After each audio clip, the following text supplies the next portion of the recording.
When life is crazy and you're dealing with messes and behaviors and meltdowns, what if the best thing for you to do is not to take action and work harder, but what if the best thing for you to do is actually the complete opposite? Hey friend, do the daily demands of family life leave little time for self-care? Are you losing yourself in the process of caring for others? Are you ready to make self-care and healthy boundaries a natural part of your day while embracing your roles as a wife and mom? Well, I'm so glad you're here. I'm Christina, married 17 years to a neurodiverse man, mom of 3 neurodiverse kids, and many more roles. Welcome to the Moms and Neurodiverse Families podcast. Get ready to begin your self-care journey. Grab your planner and listen in as we take another small step towards a peaceful, healthier you. Before we jump in, I wanted to say a quick thank you to everyone who has left reviews, whether it's on Apple, Spotify, or on Amazon for this show. It means so much to me, and your comments and reviews also tells me what you are appreciating or liking about the podcast. So go ahead, whatever you're listening, you can leave me a 5-star review and let me know what episodes really resonate with you. It'd be so great. Now let me lay out the scene for you for today's episode. The house was a disaster. The house is a mess. There's food, plates, dishes. No matter how hard I would work, I could not keep up with the load that was being created with having 3 small children under the age of 5, a neurodiverse family, working through all the complexities. And my mindset was, I just need to work harder. I need to spend more time getting less sleep. Once I get to a certain point, it will get better and easier. If I can only work hard enough, if only I can figure out these issues, it will get better. And that was a way for many, many years. And as I began to learn about neurodiversity, how our brains are wired, how everyone's brain is made, I began seeing that I had a faulty thinking. For example, if I could get up before my 3 little blessings were up, and if I could have the whole house clean, and if I could basically follow them around the house and pick up after them, and then at the end of the night, if I could go ahead and spend more time cleaning up, then life would be better. And that formula did not work, especially when you have 3 very active kids like we do. When I started understanding how the brain is not made for constant activity, that it is actually to my detriment to always be active, to always be going, always to be pushing myself. And when I was younger, I could push myself. My body had the ability to do so. But as I got older, my brain and body said, no, this is not how we were made. And if you're a person of faith and you read the Bible, the Psalms and Proverbs, and throughout the whole Bible, it talks about moments of rest. In fact, God designed the 7th day of rest, not because he was stressed out and tired from creating everything. No, it's because he knew that the people he created needed to have a day of restoration for them to continue. And there is so much with this when you look at the science of it. Your parasympathetic and your sympathetic system, there's so much that's there. But what I want to introduce to you is this concept. And when I say introduce, I really mean that. I am wanting to just introduce to you this idea so you can begin thinking about it, because it does take some time to come adjusted to the idea of quieting. And there are so many people who are very well versed and experienced in this topic that I won't even do it justice to give you a detailed description. What I want to do is explain what quieting is. So quieting is the best thing for you to do when life is crazy and you have a lot of meltdowns. It's a paradox, but instead of working harder and taking action, our goal should be is to quiet. And quieting is when we purposefully turn away from activity, from life. We turn away, we pivot for a short time. And the goal is for us to recover from stressful moments or interacting with difficult people or when we are not able to be relational because our own personal tanks are too low. We have been running on empty for way too long, and it is showing. So again, quieting is a turn, a pivot from activity to inactivity. And it goes against the grain. In fact, I remember moments when I first began this process of quieting that I would actually sit down and 36 later, I would step back up and then I would sit back down. And a minute or two later, I would get back up. It was so hard for me to really slow down. It was against the grain because life had taught me that if I'm not on top of everything, if I'm not responding, it creates more chaos.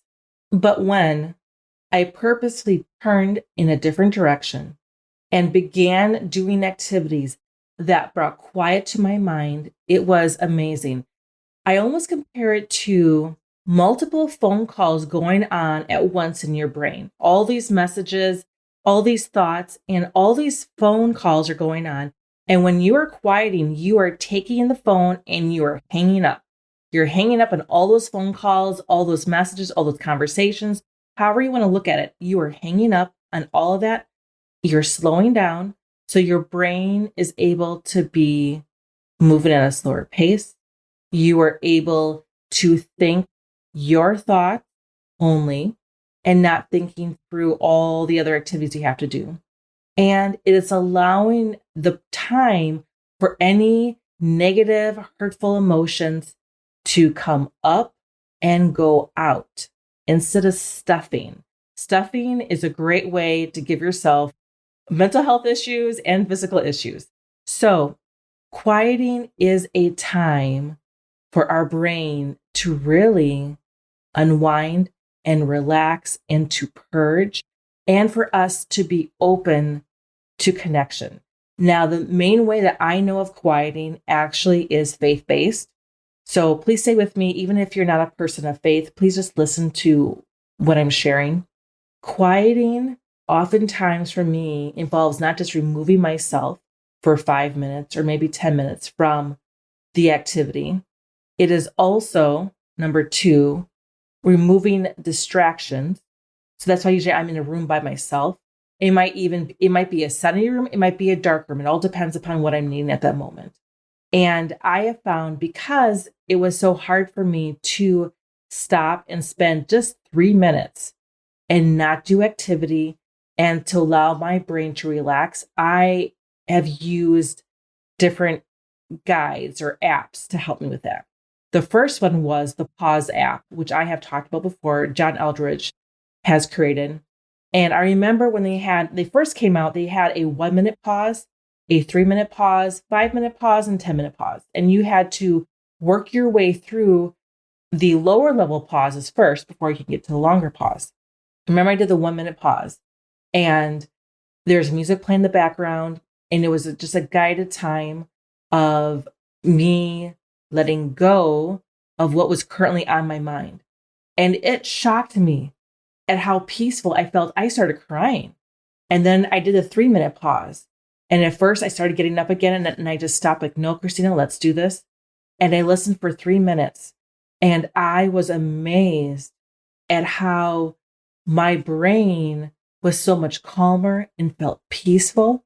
Quieting is so important for us to be able to function physically, mentally, spiritually, our whole body, all that is needed. If your brain is constantly active, constantly on the go, it cannot operate the way it's intended to. Imagine a weightlifter who constantly lifts weights all the time. They're in the car and they're pumping that weight. They are in the grocery store and they're pumping the weight all the time. They're at church and they're moving their muscles. That's not feasible. Why? Because there's rest days in weightlifting and in exercise. They talk about rest days, a day for your muscles to recover. Your brain also is extremely active. Why do we think it doesn't need time to rest? More than just sleeping. This is throughout the day. So my suggestion is for you to begin thinking about, when is the times that you feel the most stressed?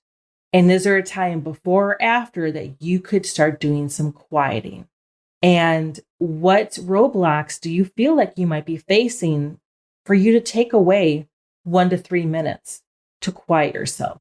Because we need to acknowledge sometimes we can have beliefs. I am not strong enough if I have to take time away. Or I am not a good mom. I'm not an effective mom if I am needing to take this time.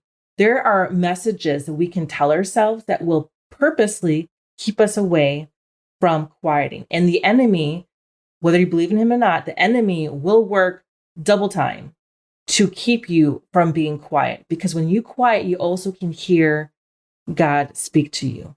You can hear him. And of course, his enemy doesn't want us to have that.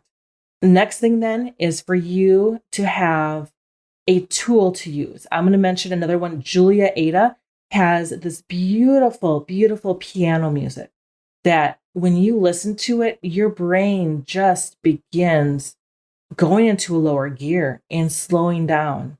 And thoughts that maybe have been in the background can come forward and process the frustration of the day and of the moment. So if you're a person who just likes to have music only, that's another, I'll put a link in the show notes for this. But her music is so beautiful, so relaxing. And if you like to read the Bible, you could listen to this music at the same time to help your brain slow down.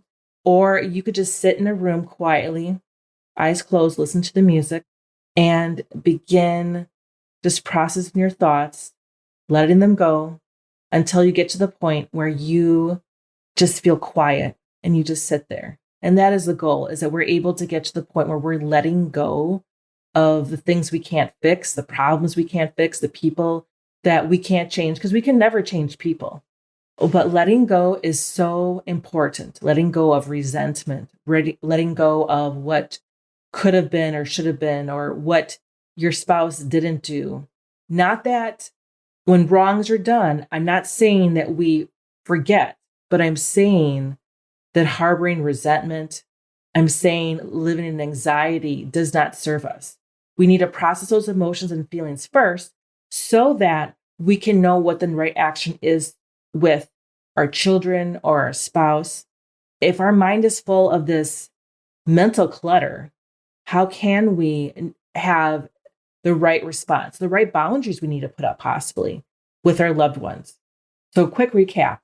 1, quieting is when we purposefully, intentionally turn away from these situations. We pivot and we're turning away so that we can begin turning off our brain, as in being super active, allowing it to operate at a lower level, and so that we can be open to listen to God speak to us. And also we are letting go of the emotions that we are holding on to. Instead, we are processing our emotions and we're letting them out so that we can come to the point of knowing what the next choice for us to make. And the bigger goal of this is to become relational again with the people in our family. If you would like more information on this, I highly encourage you to check out Dr. Jim Wilder. He has such great information out there on this specific topic that can help you. Hey, thank you for joining me today. I pray this episode gave you encouragement to take one small step. If so, please leave a 5-star review on Apple Podcasts to help other women find this show. By the way, if you're loving this conversation and want more encouragement like this, join my email list at bit.ly/myselfcare. That is bit.ly/myselfcare. I have a planner launching soon that will help you put all this into action in your own life. I look forward to chatting with you again next week for another episode.